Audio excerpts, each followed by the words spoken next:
voștri să-i curunați și binecuvântare să ne dați.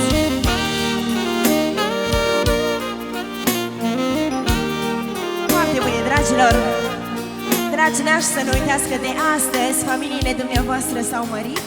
Și dragi fini, să nu uitați că de astăzi nașii voștri vor fi pentru totdeauna alături de voi, dar și voi la rândul vostru o să fiți alături de ei ca o mare familie.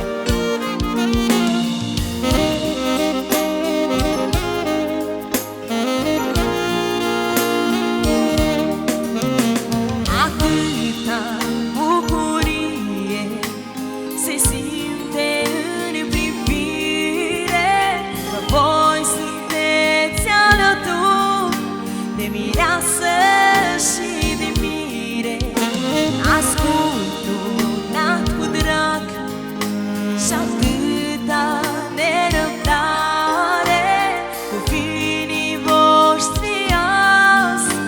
Familia e mai mare, nașule, din inima-i vrut, nașa și-a dorit așa mult pe fiii voștri azi.